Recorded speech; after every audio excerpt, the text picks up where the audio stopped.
just share the screen. We have with this. So last Sunday we were saying uh, about the soul, and then started from the soul.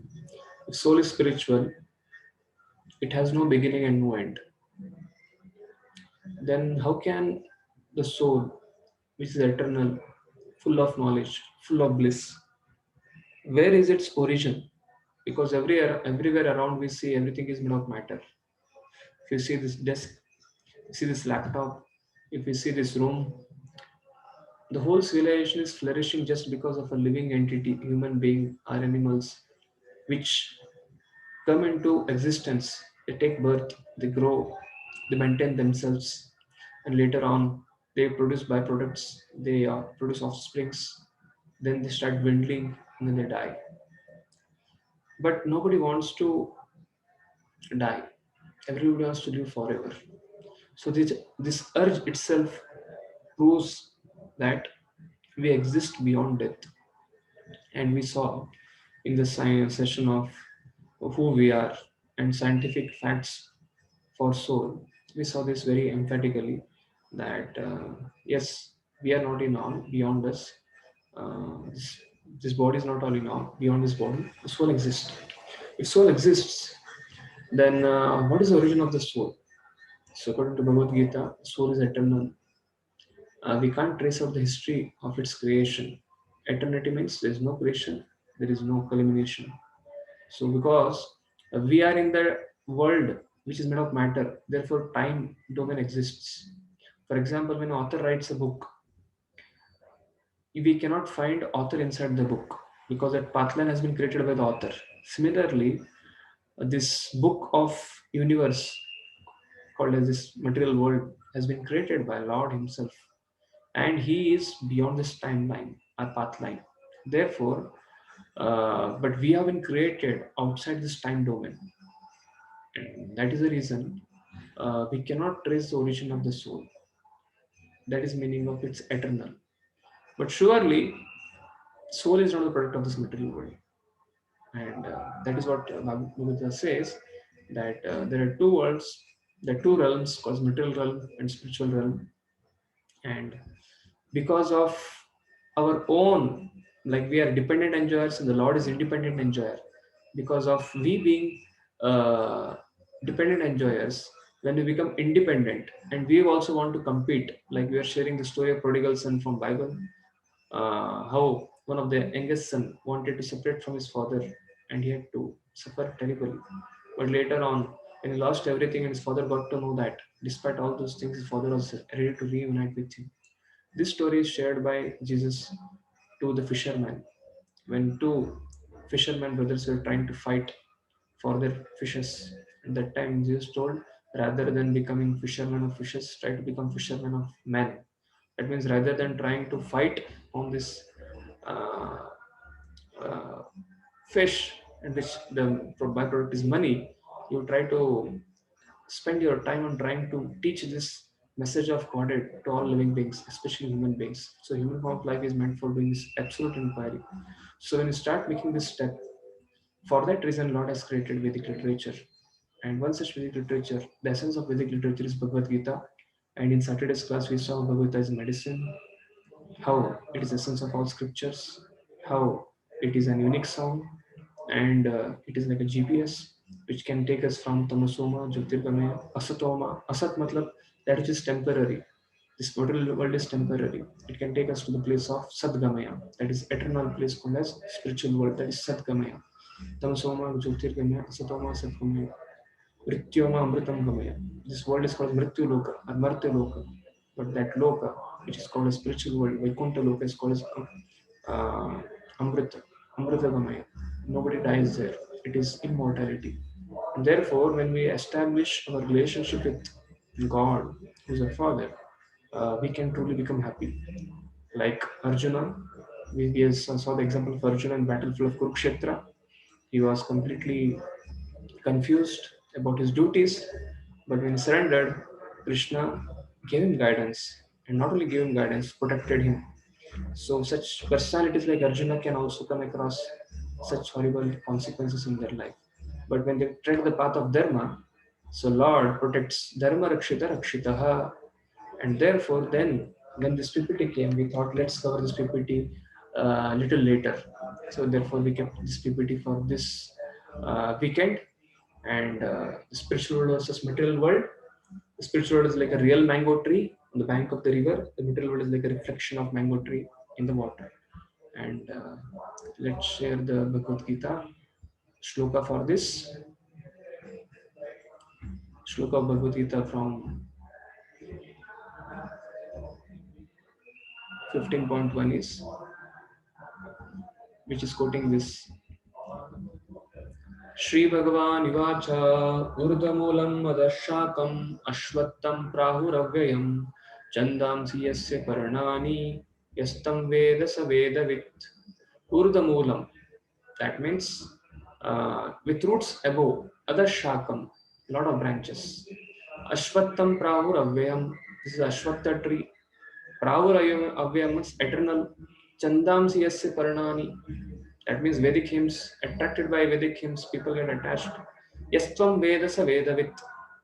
So this concept of spiritual world, it's not a concocted idea by a sect. Like once around, many times when I travel to different places, especially people meet us, when they see this tilak and when they see this attire and they tell you Hare Krishna, then people are going to speak of Krishna only.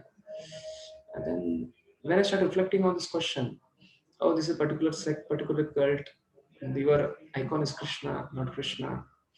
It's not like that because Shabda Pravan means whatever is spoken in the Vedic literature, we speak like a postal peon. If your father, if we send get a parcel from our relatives, our friends, then what we do? The postal peon takes the parcel as it is and comes and gives you. If it is a government post office, some couriers are there which are not of such good caliber, then they sometimes leak some items. So similarly, Prabhupada says when George Harrison asked him, "How do you know who is a bona fide representative?" Then Prabhupada told, "You see the Vedic literature, what Vedic literatures are speaking, and whatever Vedic literature is speaking, as it is what is being delivered to you, that person is a bona fide representative." And what Vedas are speaking, the whole Bhagavad Gita is spoken by Lord Shri Krishna. And many times, if you see here, the beginning of the shloka, what Ganesh is writing, what Sanjay is telling, Shri Bhagavan Yuvacha. Shri Bhagavan Yuvacha, matlab, Supreme Personality of Godhead spoke. Now, all of us know Krishna spoke Bhagavad Gita. So now, why Krishna Vacha is never mentioned in the whole of Bhagavad Gita? Why it's called Sri Bhagavani Vacha? So that Sri Bhagavan we are going to see today. And this is mentioned in all over Bhagavad Gita. This is mentioned in Bhagavatam. It is mentioned in all other Vedic literatures. So in this 15th chapter of Bhagavad Gita, as I was saying last time, whenever people want to really think of Lord, especially when our near end one departs, that time this whole 15th chapter of Bhagavad is decided to give an indication to that living entity that the goal, pickup point is the material world, the dropping point is the spiritual world. So this particular whole chapter is recited for their benefit. And therefore, Supreme Person of Godhead said, it is said that there is an imperishable banyan tree which has its roots upward, its branches down, whose leaves are the Vedic hymns. One who knows this tree is a knower of Vedas.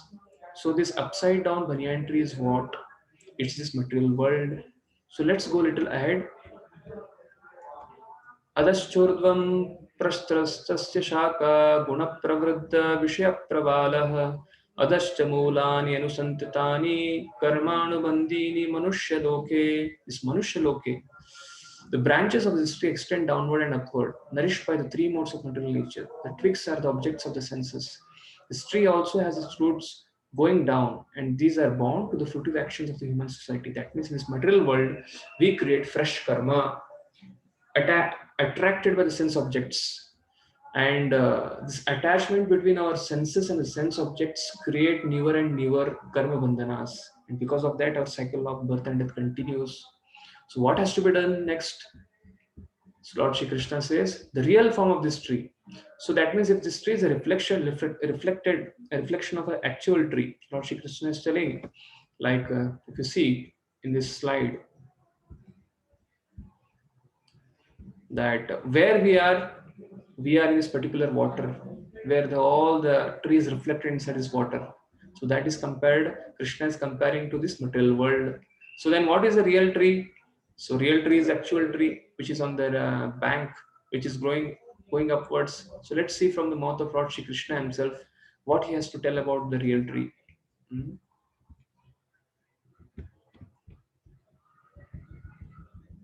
Just to share the shloka because it's the introduction. So let's hear from Lord's mouth only.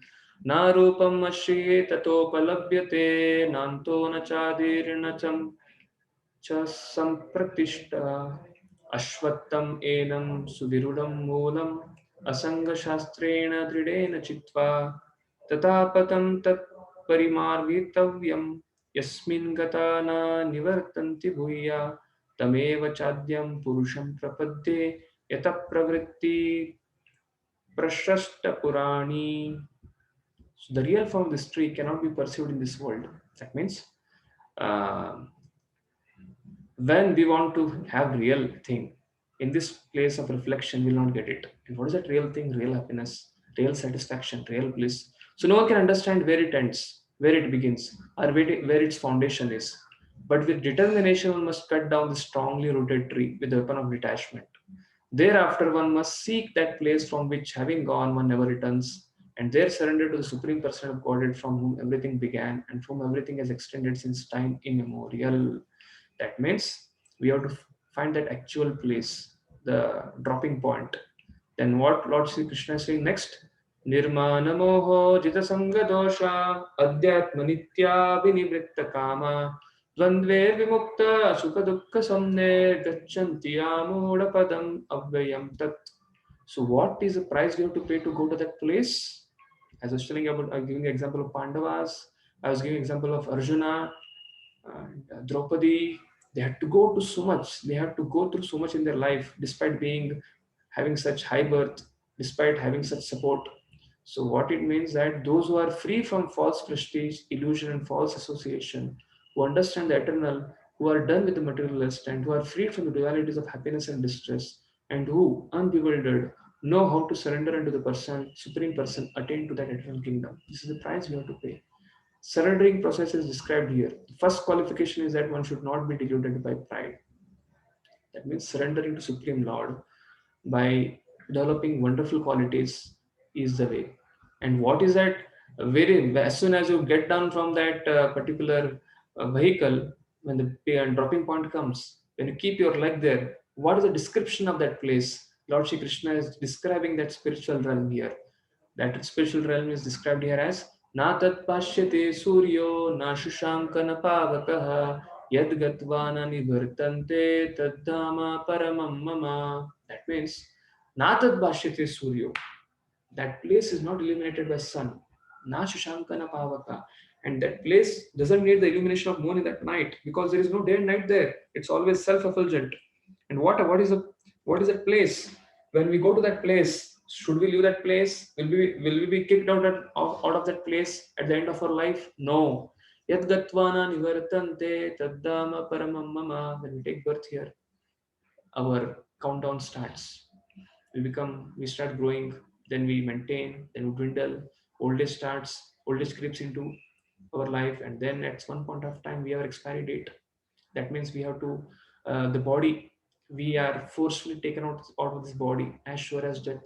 But one good news for all of us, we don't have to pay electricity bill there, we don't have to pay any water bill there, basically there is no tax there. And that body which we are having here, this body made up of earth, water, fire, air, ether, the body there is completely spiritual. That supreme mode of mind is not illumined by the sun or moon nor by fire or electricity.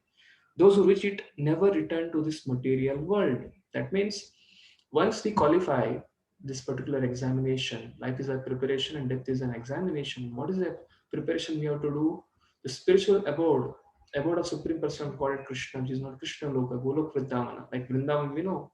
If you go to Delhi and from there, if you go 60 miles south of Delhi, Mathura, and from Mathura, 12 kilometers inside, we have a place called Vrindavan, which is a abode of Lord Sri Hari. But this Vrindavan which we are having here, that is the it's like a head office of Supreme Person of Godhead whenever it comes to this Earth planet. As we know, yada yada dharmasya jnane bhavati bharata duktama adharmasya tadatmanam shyamyan paritranaya sadhunam vinashaya dushrutam yatne sanstapanata sambhavami yuge yuge. He comes again and again, but especially as he is as Lord Shri Krishna becomes his material world, he comes. His main capital is Vrindavan, and that is a place where he comes and resides. So in the spiritual sky, there is no need of sunshine, moonshine, fire, electricity, because all the planets are self-luminous. We have only one planet in this universe, the sun, which is self-luminous, but all the planets in the spiritual sky are self-luminous. The shining effulgence of all those planets constitutes the shining sky known as the Brahmajyoti. Actually, the effulgence is emanating from the planet of Krishna, Golok Vrindavan. Part of that shining effulgence is covered by the Mahat Tattva, the material world. Other than this, the major portion of that shining sky is full of spiritual planets which are called as Vaikunthas, chief of which is Golok Vrindavan. As long as the living entity is in this dark material world, he is in conditioned life. But as soon as he reaches the spiritual sky, by cutting through the false, perverted tree of this material world, he becomes liberated. Then there is no chance of his coming back here in this conditional life. The living entity considers himself to the Lord of this material world, but in his liberated state, he enters into the spiritual kingdom and becomes an associate of the Lord. He becomes a friend of the Lord. He becomes a parent of the Lord. He becomes a lover of the Lord. He becomes a servant of the Lord. There he enjoys eternal bliss, eternal life, full of knowledge. So this statement is very important. Bhaktivedanta Swami Srila Prabhupada, the founder Acharya of ISKCON, has written this book. So what we should do when we get to hear this statement, one should be captivated by this information. He should desire to transfer himself to that eternal world and extricate himself from this false reflection of reality. For one who is too much attached to this world, it's very difficult to cut the attachment. But if he takes to Krishna consciousness, there is chance of gradually becoming detached. One has to associate himself with the devotees who are in the Krishna consciousness. One should search out a society dedicated to Krishna consciousness and learn how to discharge devotional service. In this way, we can cut the attachment to the material world. One cannot become detached from the attraction of the material world simply by dressing himself in saffron cloth. He must be becoming detached to the devotional service. He must become attached to the devotional service of the Lord. Therefore, one should take it very seriously that devotional service are described in 12th chapter. Only devotional service is described as pure transcendental. So this is what we are seeing. So now we'll go back to the slides. This is what is the conclusion of Shri Krishna in this particular Bhagavad Gita. So once there was a king and he had a queen. And that particular queen, when she was taking bath, her necklace which was there was carried by a crow because it's shining like anything. Crow thought it's something a wonderful eatable item and it took it when it was hung across a peg. The crow took it and started flying, flying, flying, and it took the necklace and dropped it. It sat on a tree, and meanwhile, that tree was on the bank of the water. And a farmer nearby saw this crow, and he just hurled. He thought that it's going to come and eat his grains, and the necklace fell into the water. But the queen was very upset, and because king at any cost wanted to please the queen, therefore king sent a circular in the whole of the kingdom that my queen's necklace has been taken by a crow, and anybody who brings this necklace, it's made of a pure diamond, it's in lakhs, but anybody who brings it, I can even pay him crores rupees, 1 crore, because queen, that is a necklace which queen brought with her from her parents' house, from her Maika.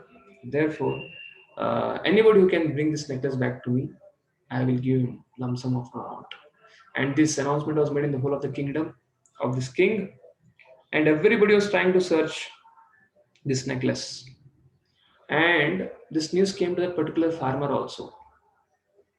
And when farmer was trying to find out this necklace, actually the necklace was put up inside the tree. It did not fall into the water. It was on the top of the tree.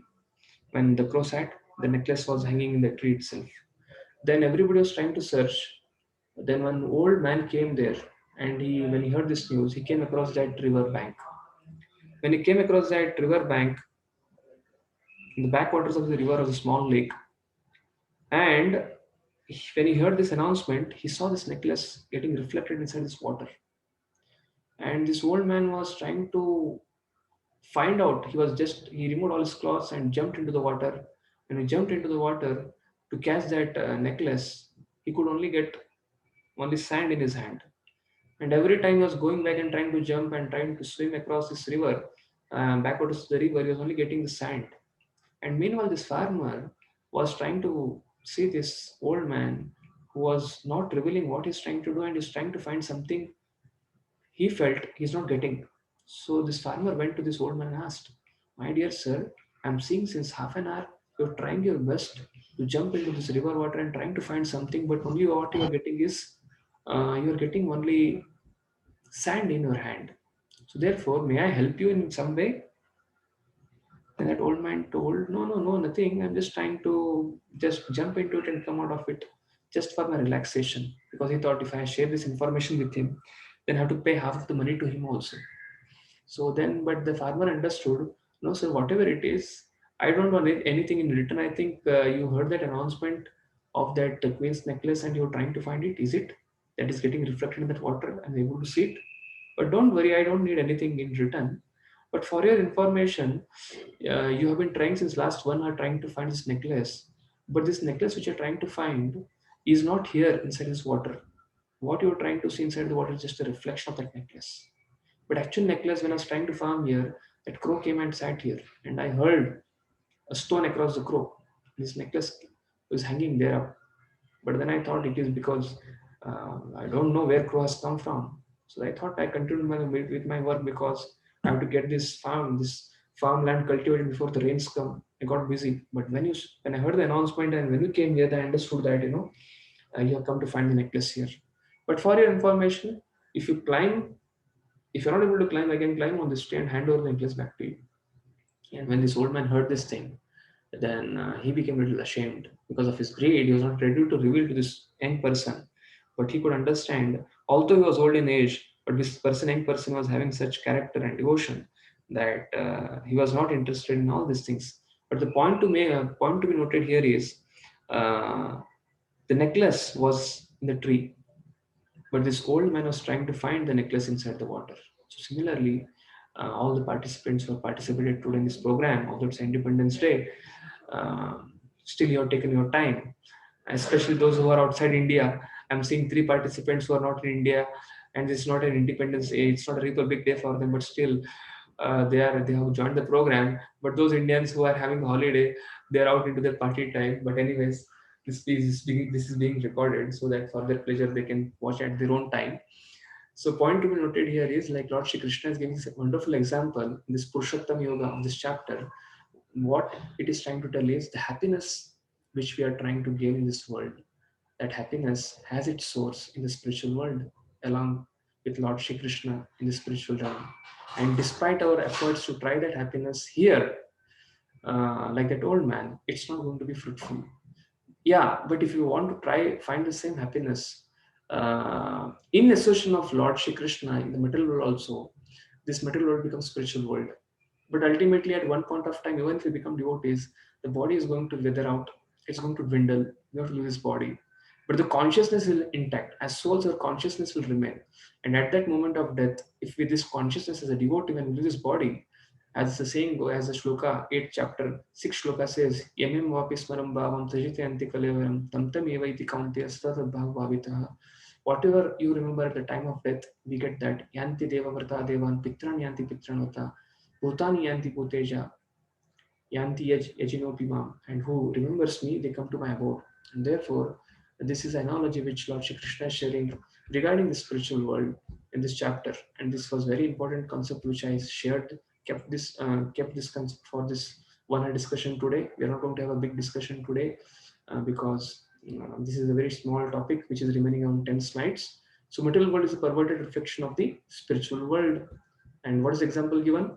Sometimes we see the real marble, but people who can't afford it, they have a fake marble. And fake marble shows that real marble exists. Similarly, real currency is there, but along with that, there is fake currency. When you see a currency which is fake and you want to purchase something out of it, you don't get anything from it. But if you have real currency, you can have a party. You can purchase many things out of it. So this is the analogy which Prabhupada gives in his Science of Self-Realization book. There is a real fruit, there is a counterpart, there is a artificial fruit, imitation mango. Similarly, there is real happiness, there is real bliss, there is Satchitananda Vigraha of Lord and his devotees in the spiritual world. Not only Lord is having a spiritual form there, all of us in our original consciousness have a spiritual form there. But just because you've forgotten it and you wanted to also have a competition with Lord Shri Krishna or Lord Hari, so we have been given a body at the time of birth. So our birth and activities are not divine, it is material. We are born and at some point of time we have to leave. The whole body is material, but Lord's body is completely spiritual and he has his own eternal pastimes along with the spiritual body. Therefore, if we can understand this concept from Bhagavad Gita, that this world is not all in all, beyond this, spiritual world exists. This life in all this life is not all in all. Beyond this, if we don't perfect in this life, we again have to take another life. We can perfect, we reach, we have a spiritual life in the spiritual world, we get a spiritual body. And this body is not all in all. Beyond the body, the soul exists. And we are not in all. Beyond us, Lord exists. So these are the four themes which Gita speaks about. And if you see our body is just nothing but it's filled with everything abominable thing. As we, this is a story where a person meets a very beautiful devotee of Lord, and when he meets her, he's a king of one kingdom, and he comes to the queen, and she tells that because of your beauty, I am attracted by you. Therefore, I would like to get married with you. But the queen understood that when we want to get married, what we have to see when before getting married is we have to see how many qualities match, how is the horoscope, how is the kundali, temperament, many things have to be matched. But she wanted to teach a lesson to this king that he being little lousy, little not so of good character, she wanted to really bring him to his senses and really put a test in front of him. So she told, okay, you come after 1 week time, and what I'll try to do to that time is I'll try to tell you what is my plan, and I'll try to show my real beauty to you. So for next 1 week, because she was devoted, she knew everything, and she didn't wanted her to be taken away by some person who is not of good character, because that is what woman always wants. She always wants a person of good character so that he continues with her lifelong. So this queen went that night, and after the food, she took lots of purgatives and laxatives, and she started vomiting. She started passing stool and urine, and within 1 week time, she lost all her luster, she lost all her body, she lost all her whatever she was vomiting and passing as a diarrhea. She started storing it in one of the pots. And after 1 week time, when this king approached her, when there was a knock on this queen's door, this queen replied back, "Yes, sir. Happy to meet you again after 1 week time. Now I've decided what I have to reply to you." But then the king told, "I had come and met your queen. Where is your queen? Bring her in front of me." Then she understood that the laxatives and purgatives have worked. She has just passed diarrhea and urine and stool for last 1 week without any stoppage, and therefore she has become completely dehydrated, and all her eyes have sunken into inside, and she has become very lean and thin. Then she told, "Actually, my beauty queen, my mistress, is inside the courtyard, behind the house. She's behind the garden. She's sitting there. All the beauty. She's trying to have her own time there." Then she told, take me to her." And this genuine lady, she just guided this king to that place. And then this king came to that place. "Where is that beauty queen?" Then she told, "That beauty is here inside his pots." And when this king went to that place, and when he saw the pot, he was like completely disturbed. So this is quoted by Srila Prabhupada to tell that yes, we as humans, we have a tendency to enjoy life by eating, enjoy life by sleeping, enjoy life by coming together in marriage and enjoying each other, and enjoy life by defending against each other. But one point of time, The harsh reality of life is that our body is going to end very soon. So therefore, it's not that we have to get detached and everybody can be should become a sadhu and sadhvi and continue life with detachment. No, because what Bhagavad has spoken by Krishna to Arjuna, who was a married man. So, what is the lesson we learn from this is that while perceiving our conditional duties, while answering our four needs, basic needs of life, we should not compromise our constitutional duties or vertical relationship with the Lord. This queen, it's not that she didn't wanted to get married, but she wanted to get married with a person of good character, of good caliber, who is also devoted to the Lord. And together they can perform practice bhakti and they can go back to Godhead. And because he was not of that caliber, then he understood that, oh my Lord, I was just cheated by seeing the superficial beauty. And this beauty is just skin deep. And after some time, the whole beauty of the queen gets withered over as time passes. That is what Lord Shri Krishna says, Kalos me. That means by time everything gets deteriorated. That time the king learned a very valuable lesson. Oh, she was the same queen, and just to teach lesson to me, she did this. Then when his eyes got opened, then he understood. That means there's something beyond this body. What is that is making this body very attractive? What is that thing which is making this body very glamorous? Is the soul inside. Till the time soul is there inside this body is attractive. Once the soul passes away, for example, there was once a couple in Bangalore 10 years back, and they had just shifted from Mumbai. And the husband was having good position in one of the companies in Oracle, and wife was also a doctor, something like that.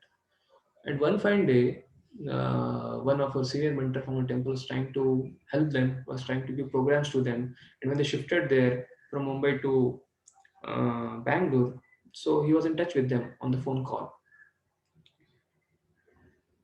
But at one particular night, when both of them were taking rest, and suddenly this wife recognized that her husband fell off from the bed. And when he fell off from the bed, this wife got up and started touching his feet and pumping his heart and everything. Then she got to know that was he has died. And moment this wife got to know that this husband has left her body, then she became immediately very fearful. She was trying to call all the numbers, but dead of the night, 1 o'clock. Everybody was deep sleep. None of their relatives picked phone after half an hour of ringing. But they told we are in Mumbai, but we can only reach to your place by the next flight at 3 o'clock. By the time you have to go to airport, next flight at 3:30. By the time we reach, that will be 6. So that means 5 hours she had to sleep in the same house, the same room. But till the time the soul in the husband's body is present, this wife, she was caring for the husband, she was cooking for the husband, she was expecting such shelter, such expectation from the husband. But the soul passed away from his husband's body. But she became so fearful, and there's nothing wrong with it, because we as humans, till the time soul is present, we value the body. The moment the soul goes, even a wife or even a husband, everyone becomes very, very fearful. She became so fearful that she could not sleep there. She just started knocking over the neighbor's door and she told, please allow me to come and stay at least in the corridor. I can't stay in that house alone. And somehow they removed the corridor and they allowed to stay her in the courtyard. And when their relatives came, then she went. So that means what? That means time and tide waits for none. So the real message of Bhagavad Gita is not that we get bogged up by these things, not that hearing this we get detached from everything, but along with performing our prescribed duties, we also continue our duty towards Lord. So beauty is not in the material body, which is just a bag of bones and flesh, but in the spirit soul, a part and parcel of supreme attractive person embodied Sri Krishna. That means as soon as soul passes away, as is from the story, from this real life incidents we saw, moment the soul passes away, the body which is so dear to us, we have to just burn it or we have to just cremate it within 1 hour, within 1 day time. Otherwise, the same soul we are so attracted, we start fearing from it. And therefore, this is what is the effect of time.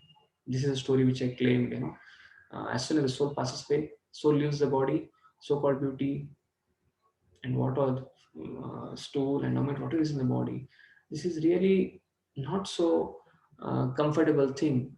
But the cinema star's body and anybody's were so beautiful. It's filled with all these things. But what soul makes it very attractive till the time the soul is present in it.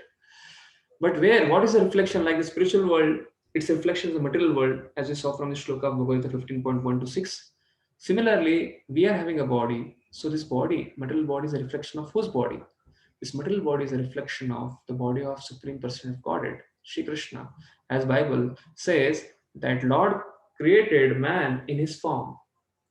And most of the places in all the scriptures, it is mentioned that yes, Lord also has a form. And when we speak of Bhagavan, definition of Bhagavan as Parasar Muni gives, the father of Ved Vyas tells what is the definition of Bhagavan, because we're saying Sri Bhagavan Nivashan Bhagavad Gita. Bhagavan means Aishwaryasya Samagrasya. He is full of wealth, he is full of fame, he is full of beauty, full of knowledge, full of renunciation, full of strength. I think we saw it on Saturday. Aishwaryasya Samagrasya, Virasya Yasya Shriya, Jnana Vairagyasya Jnanam Itim Batingana. That means Aishwarya means wealth, Yasha means fame, Shriya means beauty, Jnana matlab knowledge, and Vairagya matlab renunciation, and strength, that is Bala. So, for example, if you see from childhood your own life, and in the school and the college, if you have seen someone very powerful, we get attracted. He carries a fan. He will have a lot of friends around him. And similarly, if somebody is very very beautiful, everybody becomes okay. I should also become her friend. I should also become his friend. If somebody is handsome, people attract a lot. If somebody is very famous, he has got a president award because of some reason. He did some social service or something like that. Then he had got Paramvir Chakra for doing such a thing or some medal. We become attracted to this person. If somebody comes in a BMW car to our college or our school, we becomes attracted. We really value him if he's humble enough. And if there is a topper of a class, he becomes very attractive to people. He attracts a lot of crowd. And sometimes we see many times in India, when people, despite having all the qualities, when they renounce everything, they become attractive. People think, why these people have renounced? What is that they're getting at? They're renounced. So similarly, if we can imagine somebody is in our classroom or might be in our classroom, or somebody is around us who's very wealthy, at the same time is very famous because of his generous activities out here. He's using that wealth for the benefit of the poor people. He's trying to help them. And not only is wealthy and he is famous for his generosity, but he's very very beautiful. That means all these people having this unique quality individually, but if there is one quality who has these qualities in all these qualities in oneself, he's wealthy also and he's famous also, he becomes even more attractive. And he's famous and wealthy at the same time, becomes beautiful, he becomes even more attractive. And he's wealthy, famous, beautiful, and he is knowledgeable. He's like a walking encyclopedia. He becomes much more beautiful. He attracts a lot of crowd. And not only he is much more strong, he has a body like a Arnold Schwarzenegger or somebody like that. He becomes like, my lord. It's like he has a relationship, he has a high peak, he has high physical quotient, he has an emotional quotient, he has an intellectual quotient. And then despite all these things, he's renounced, he's detached. Okay, he is ready to live, let go of. Then that is a kind of person, that is a kind of friend we are searching for in our whole relationship. And I used to always think in my own life, you know, what a friend should have in life, or what somebody whom we want to be with should have in life. He should be wealthy, he should be famous, he should be beautiful, he should be very strong, but he should be knowledgeable. At the same time, he should be able to renounce his ego when it comes to relationship. The whole physical quotient just works on eating and doing some workout on the body. Intellectual quotient, you can take a book and just cram it.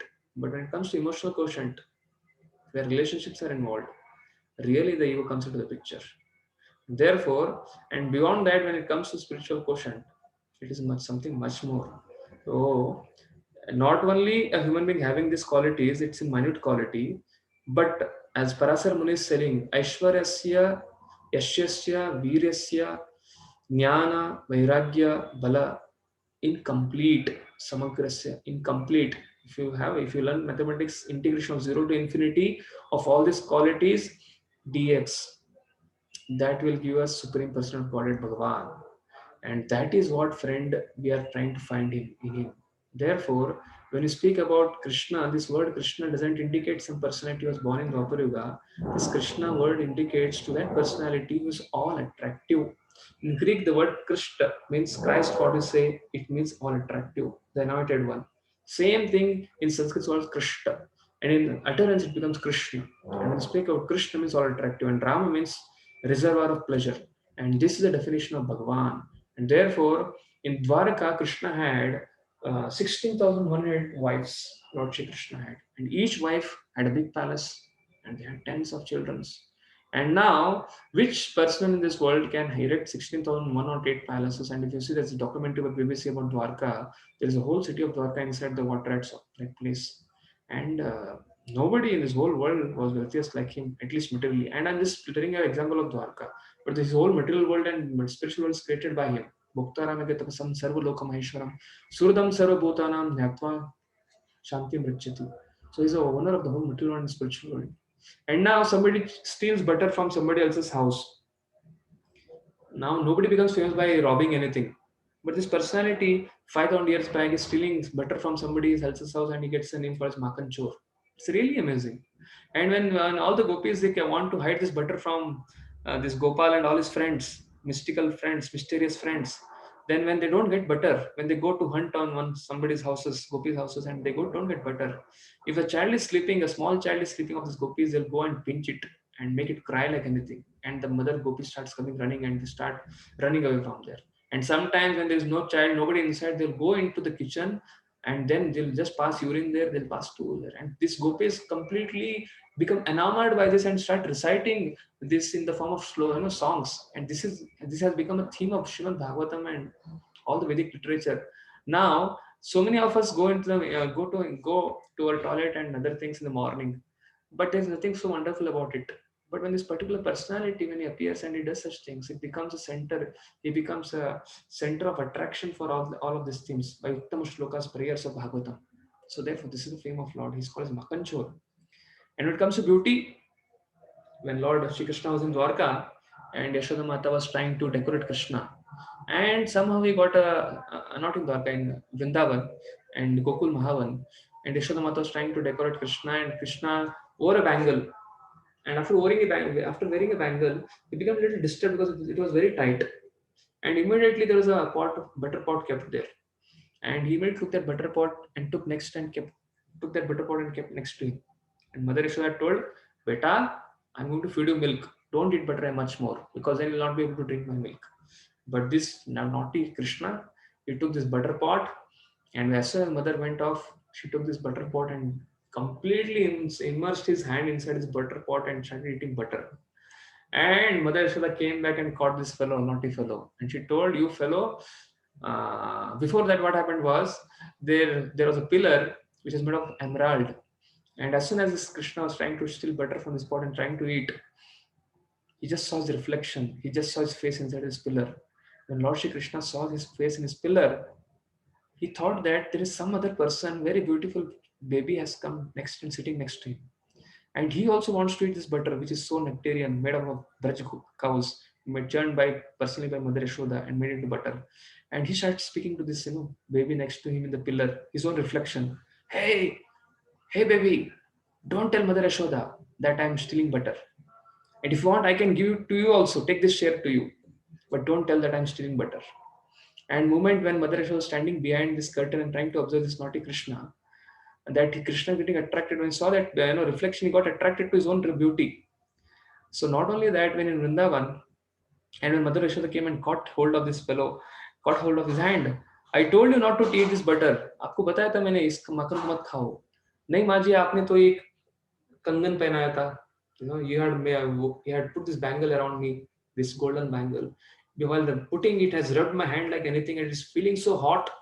And because to reveal that, to get relieved from that hot, I'm trying to put my hand inside this butter so that it is cooling. I'm not eating butter. मैंने तो मक्खन नहीं खाई. So therefore, these are wonderful sweet pastimes about Krishna in Gokul Mahavan. And once when he was in Vrindavan, at the age of around 7 years, the Cupid Kamadev personified, he visited Vrindavan and he wanted to test Krishna. and he brought his arrow. Like he had gone to Lord Shiva and Lord Shiva burnt him, and he lost his body, physical body. Therefore, he has a subtle body. There are three bodies: physical body, subtle body, and soul. So Kamdeva doesn't have a physical body because Lord Shiva opened his third eye and burnt it. But later on, when he visited Vrindavan Dham, and Kamdeva has five arrows which he hits. Once first arrow hits, the man gets attracted to the opposite sex. So second, third, fourth, and it becomes intensity increases more and more. So when this Kamdev came with his arrow and he was just standing at a particular junction and trying to wait and trying to put this arrow and shoot Krishna. And Krishna came with his wonderful flute with all the curves of Braj, and he was trying to play this ninth note on the banks of Yamuna. And as soon as Kamadeva saw Krishna, this Kamadeva was standing on this strategic location of a tree. He just fell down from the tree with the flute down. That means Lord Shiva had to burn Kamadev to get rid of his arrow. But Krishna's beauty itself was so powerful. Just by that beauty, there is a shloka by Brahma Samhita. Brahma has recited in Brahma Samhita regarding the beauty of Lord Krishna. Venum kvanantamaravinda dalayataksham barahavatam masitam buddha sundarangam Gandharvakotikamaniya Vishesha Shobham Govindamadi Purusham Tamaham Bhajami. What is the beauty of Krishna? The beauty of Krishna is, you have seen some of the old movies when actresses, especially heroines, they wear their eyebrows till the end of their ears, especially Japanese actresses. There is a particular decoration in Manipur. They wear the eyebrows till the end of their ears. So Krishna doesn't have to put an eyebrow till the end. By nature, Krishna's eyes are like full bloom lotus. His eyes are from here, it extends till his ear. Venum Kwanantam Aravinda Dalayatакшam. Aravinda matlab lotus. Dalayatакшam means eyes. His eyes are like full bloom lotus. And Bharavatamasitam Buddha Sundangam. He's putting a peacock, wonderful, beautiful peacock feather on his head with lot of jewels. And then what? With forest minerals, he has just put it on his neck, on his chin, and he's wearing a Vajanti Mala. Sundara Lala Nayane Vishala Gale Sohe Vaijanti Mala. This is a very wonderful song of Braj. It says glorifies Lord Krishna's beauty. And therefore, Venum Konantam Aravinda Dalayatакшam is Venu, matlab it's a long flute. Murli is the shortest, and then there is another flute, which three kinds of Vamshi, the smallest. So Venu is long, 5 feet flute. That's called Venu. So when he's playing on the Venu with his neck bent, with his full blown lotus, Arvinda Dalayatакшam Bharavatam Asitam Buddha Sundarangam. He's each and everybody.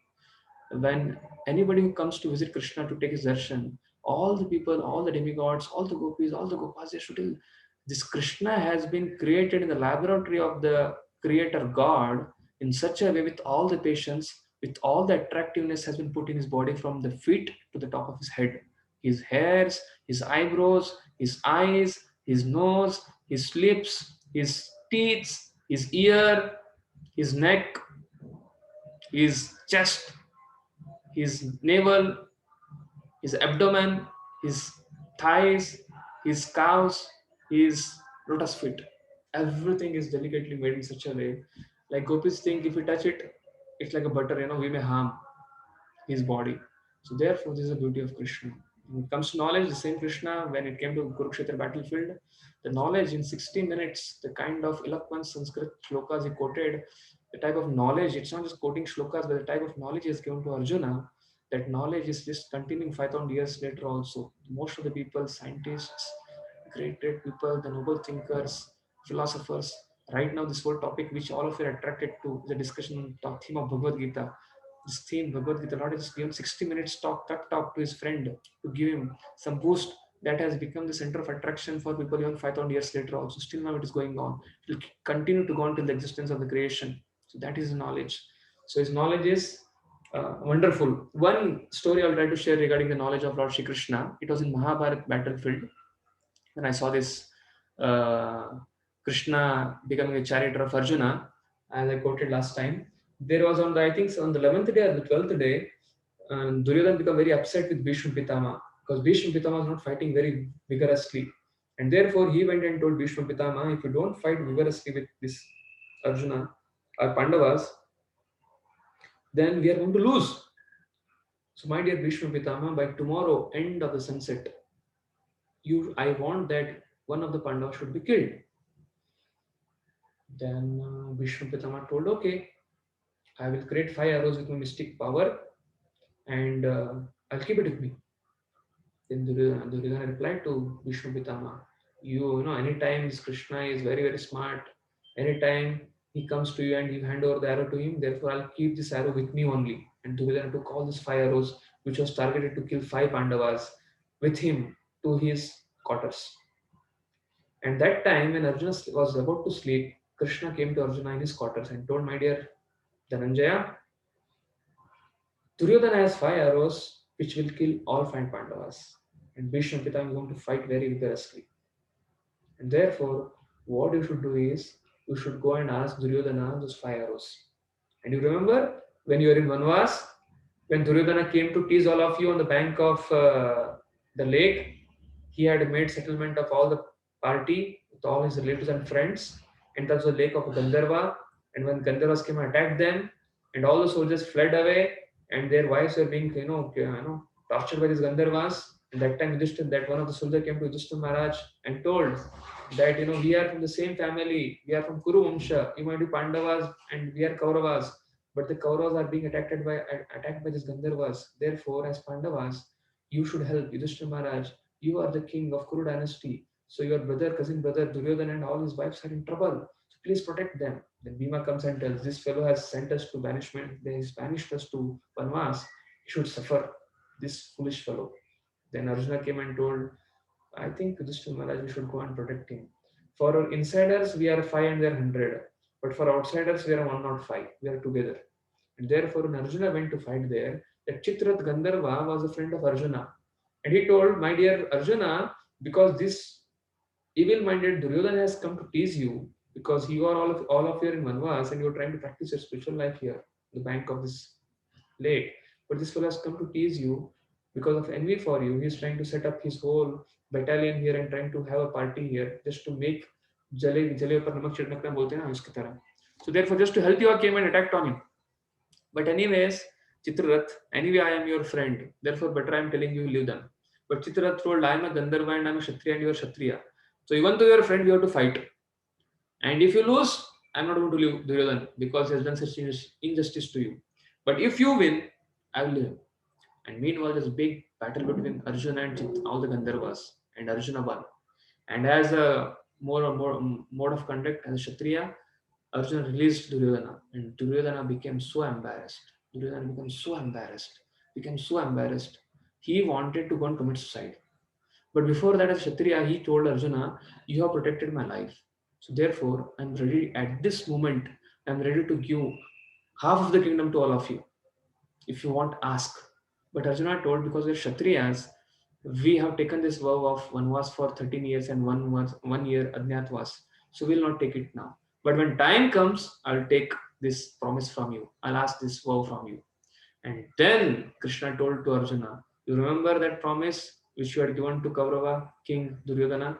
Right now you go today at the mid of the night, have a knock on his door and ask him this 5 arrows and he will give it to you.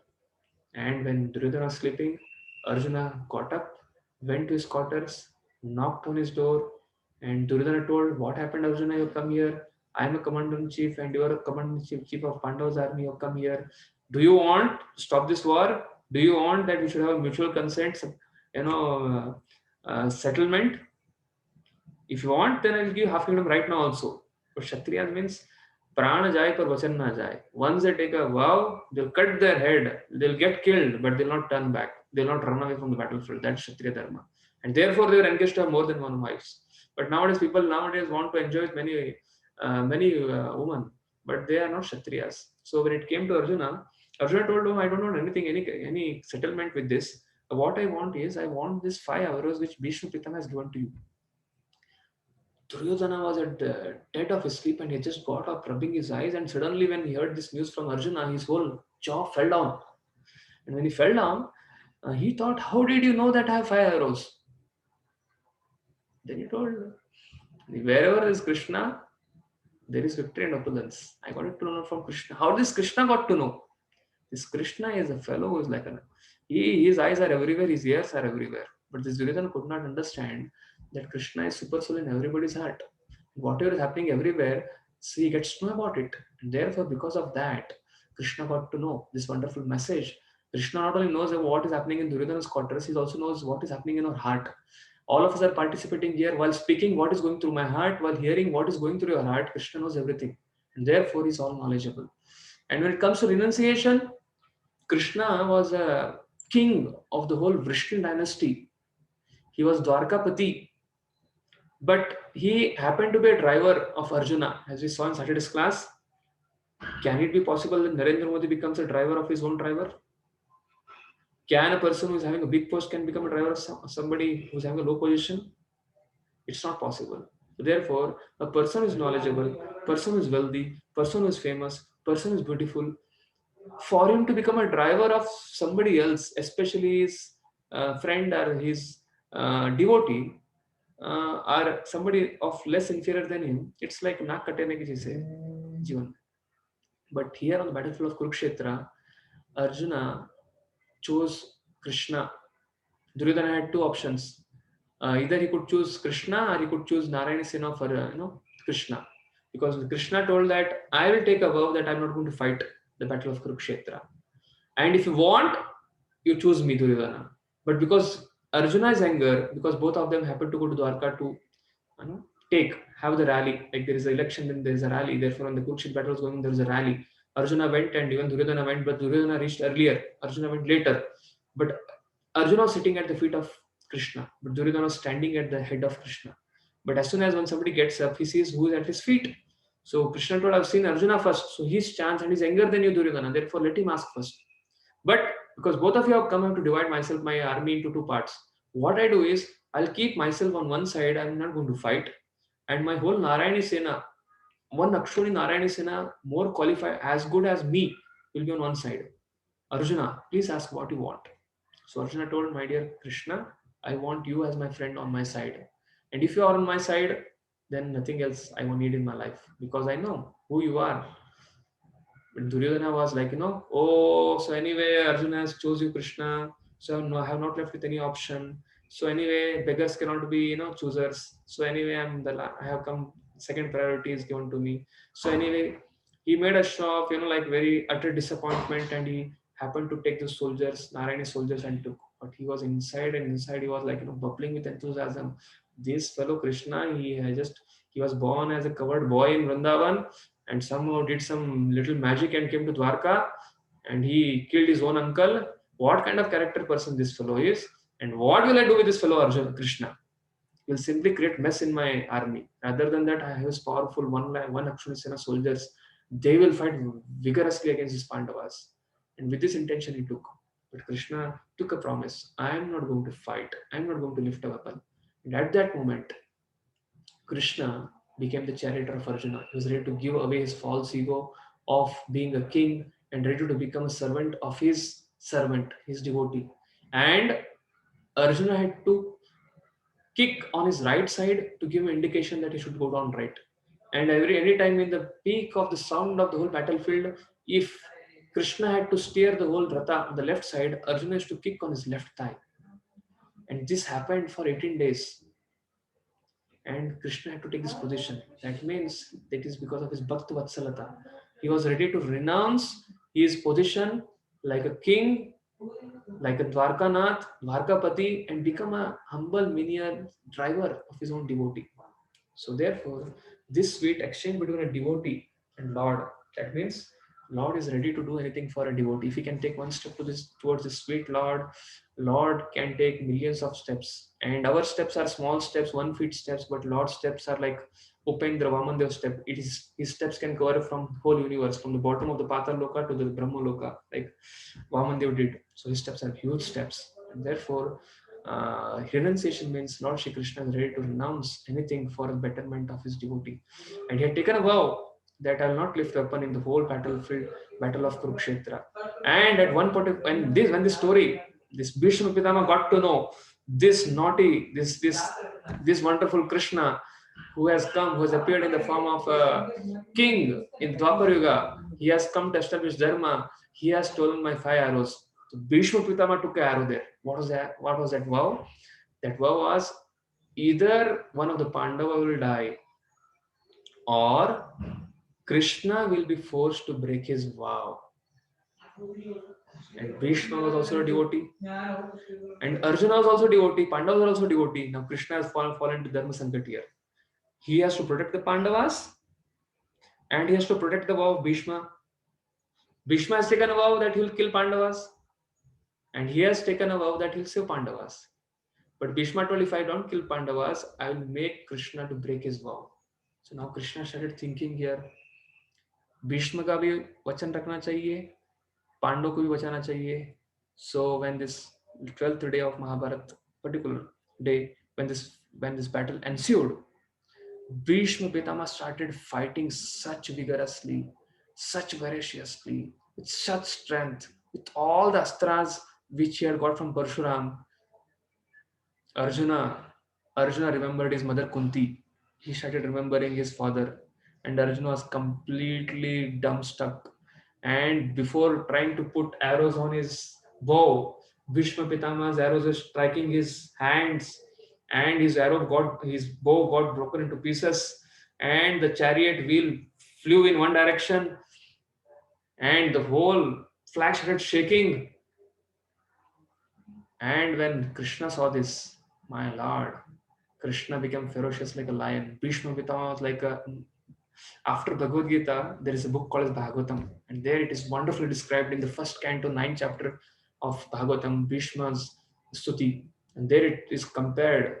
Vishnu Chakravarti Thakur compares, Sukadeva Goswami tells to Parikshit Maharaj, Bhishma was like lion, and Bhishma was like elephant. He was like a personality, he was a commander since many, many decades, many, many years, such powerful personality. But when in the jungle there is an elephant, but only one animal can combat elephant. What is that? Lion, the king of the jungle. Krishna became like a lion. He started roaring like a lion. And he left this mudra, he left this chabuk, he left these horses. When the whole chariot got toppled down, he just jumped up. His whole uttari flew off, and all the arrows which were striking Arjuna, that were striking Krishna also, and there were blood perspiration through his body, and Krishna started marching towards Bhishma like a lion. And when like a lion attacks elephant, that's the end of elephant. So now Bhishma Pitama started smiling. I could not kill the Pandavas, but hey Krishna, I have broken your promise. I have broken your promise that you will not lift this weapon. And when Arjuna was from that side, he was telling, my Lord's promise is getting broken. So Arjuna caught hold of Krishna's leg. And if you've seen plowing, when a bull is used for plowing, so Arjuna put his leg inside the Kurukshetra's bhumi like a plow to just keep Krishna grounded. But Krishna was like a lion. He dragged Arjuna for 10 feet towards the Ratha of Bhishma. And Bhishma then left his bow and he smiled. My work is done. You have protected your Pandavas and you have kept my promise also, Krishna. This is the glory of Krishna. So only Krishna can resolve this contradiction. He pleased both the devotees. Bhishma's vow, he kept the Bhishma's vow. At the same time, he protected Pandava, Krishna, and Arjuna. But to satisfy his two devotees, Krishna broke his own vow.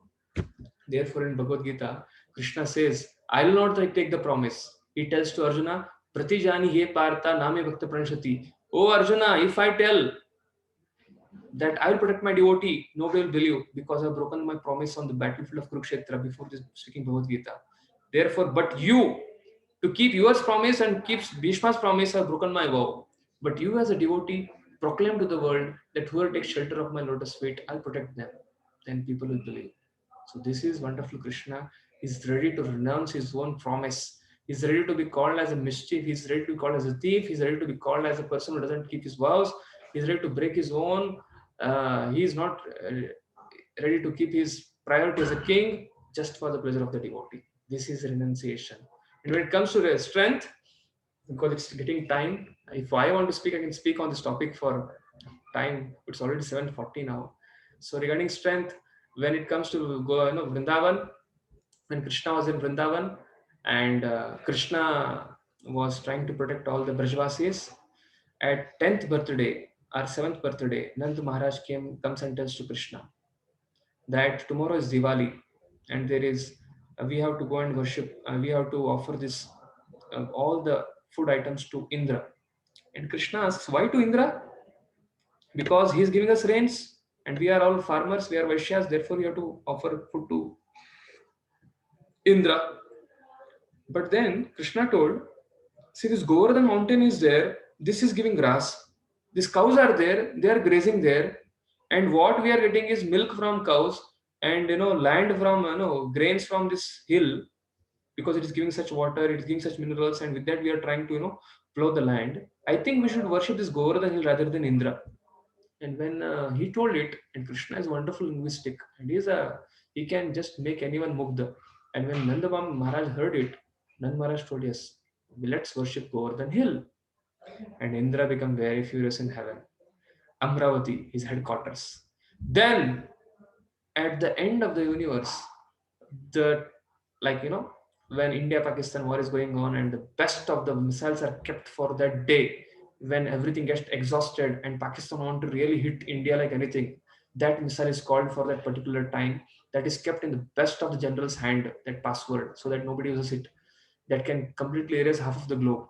So Indra became so, he was so hurt because Nanda Baba and all the Vrinda Brajvasis could not continue the custom of his Vaishyas of worshipping him.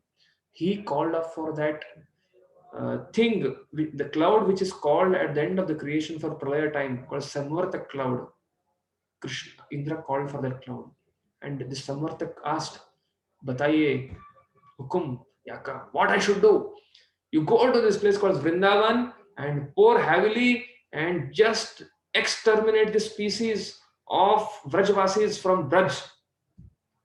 And this Samvartaka started scratching his head. He told, I can exterminate the whole Brahmanda for half day of Brahma and for some time of Brahma. But what is simple one village of Vrindavan?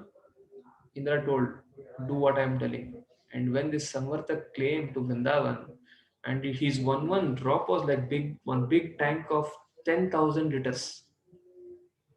And when it's falling on Brajvasis, all the cows and calves, within 1 minute it became flooded, and everybody started coming running to Krishna, Krishna, Krishna, Mahabhav, please protect us.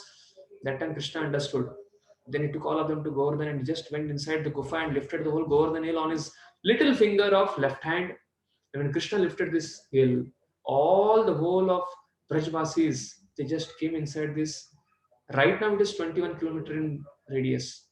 That time it was much more, because it has got a curse that it will shrink by one seed per day. So that time Krishna lifted this whole Govardhan hill, and all the Brajvasis for 7 days and 7 nights. They had a wonderful package outing with Krishna. And after 7 days, 7 nights, Krishna Sudarshan Chakra kept on rotating around the Govardhan hill, and Indra was like putting his full energy 7 days, 7 nights. Somewhere the cloud was almost exhausted. And Indra was trying to beat him like anything. You fellow with his Vajra, you Samvartak, you are not able to just exterminate. You're telling you can, flood whole universe half till the day of Brahma, and you're not able to exterminate this Brajvasis from this globe. Then Indra understood. Have I done something wrong? Is this Krishna not a small boy? Is he something much more than that? Is he my Master Lord Vishnu for whom I work? Is he my boss? Then Indra came down, and Krishna was not ready to forgive him. Then he went to Surbi and he brought a cow, Surbi cow, and then she offered prayers on behalf of Indra. And if you go, if in future, if you happen to come to Vrindavan, if you have any time around the Govardhan, there is a place called as Govind Kund. It is called as a place called Surbi Kund, where Surbi along with Indra came and offered prayers to Krishna. That place is still there, and these kunds are still there. And therefore, then Krishna kept the whole Govardhan hill down and forgave Indra. And then he told, go and rule on my behalf. So therefore, then all the Brajavasis told Krishna that you are our real Indra. This is what is the strength of Krishna. Again, the strength is like, why I'm telling this past on Krishna lifting Govardhan hill? Because for him he is lifting the whole universe. Gama Avishashi Bhutanis Dharyam Saklam Mojasha. 15th chapter of Purushottam Yoga we're reading. In this further it comes, who is keeping the whole planets in orbit? first session of our scientific session on does God exist, this whole gravitational force is coming from Krishna's Gurutakarshak gravitational pull. He has created it. Therefore, Bhagavan or God is one who is full in six opulences. These opulences reflect minutely in this material world. And therefore, when we see it in this world, in some woman or some man who is handsome, somebody is wealthy, somebody is knowledgeable, somebody is very strong, somebody is very famous, somebody is very renounced, we get attracted. But where it is coming from, although there is no water in the mirage, it shows real water must be elsewhere. Short lived and perishable opulences of this world indicate that the real opulences must be in the spiritual world. Like there's a tree, the reflection was in the down. Getting back to the story, the necklace was on the top of the tree, but they were trying to find it down. Similarly, we are trying to find happiness in this current kind of personalities, but we should shift our consciousness. The real Gita Saris, if we can add whatever we are trying to do in our life, just add Krishna, just add Lord to our life. Then what will happen? Everlasting relationship and immortal pastimes. The soul is eternal, Lord is eternal, like Bhishma, like Arjuna, both were both were opposite party, apparently seeing and somebody won and someone lost, but actually Lord also won and both the devotees also won. Bhishma completed his made fulfilled his vow. He made Krishna to break his promise. Arjuna was saved, Pandavas were saved. At the same time, Krishna speaking promise increased his glory, that to what extent Lord can go to protect his devotees.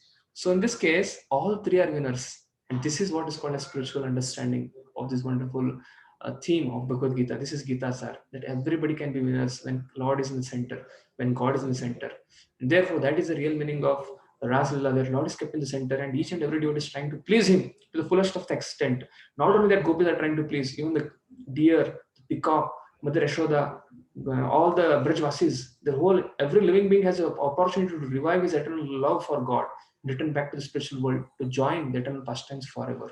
Therefore, we have this unique opportunity for all of us. We can live a very wonderful life till the end of our life, but when we leave this world, we don't have to again start from ABCD, Baba Black Sheep, heavy annual, yes sir, yes sir, three bags full. No. When we just leave this body here, when we open our eyes, we will be in the spiritual world. So goal of life is what? Purification of heart and glorification of the Lord. We have to purify our heart. We have to purify our mind.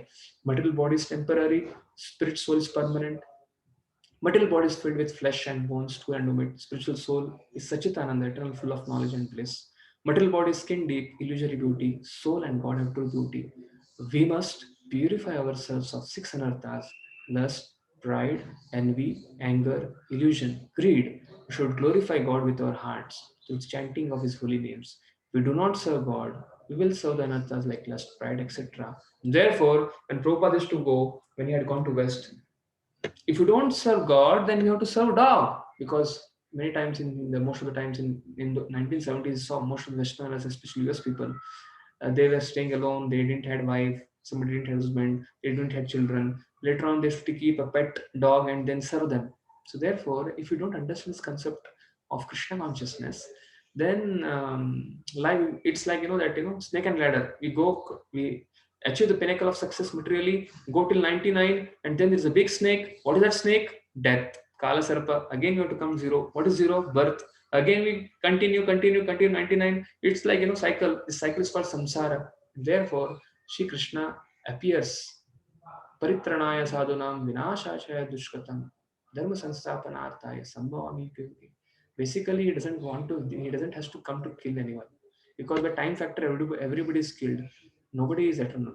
But for what he comes, especially comes for his loving devotees, especially comes to Vrindavan, which is his home, to have that wonderful dealings with Yashoda, to wonderful dealings with Nand Maharaj, to have that wonderful dealings with Radharani and Gopes, to have that dealings with Sridhama, Sudama, Balramji, with all his friends. So this kind of relationship exists in the spiritual world. And therefore, our goal of life is what? To purify our heart and to develop a relationship with God. And this can make us completely happy in our life. And if we understand this concept very clearly, then this is really a real meaning of Gita Sar. Therefore, before we start understanding Bhagavad Gita from basics, this concept we should understand that what is the theme of Bhagavad Gita? The theme of Bhagavad Gita is it's a loving call of Lord Krishna to all of us to come and reunite with us. And while doing that, we don't have to neglect, we don't have to compromise anything of this world. So this is what I had to share from my side, and I think it's already time. It's already 7:40. If anyone of you have any question regarding this topic, you can ask or we can end. And as usual, we'll have the next session on Saturday, and we'll be continuing with our session after seeing this concept of Lord. We'll continuing with uh, why good why bad things happen to good people, the law of karma. After understanding this concept, that concept becomes very clear, because if Lord is so sweet, if Lord is so loving, why we see that all his children in this world, especially in this material world, especially in this earth, especially human beings, why they have to suffer so much, what they did to suffer so much. So that concept will be covering in the next sitting. And if that concept becomes very, very clear, then with full-fledged, we can actually establish our relationship with the Lord. As I was saying in the last class, don't tell God how much big our problems are. Tell our problems how much wonderful, how much great, and how much sweet our Lord is. First two sessions we saw the greatness of the Lord, and in today's sitting we saw the sweetness of the Lord. And the pinnacle of the sweetness is Braj.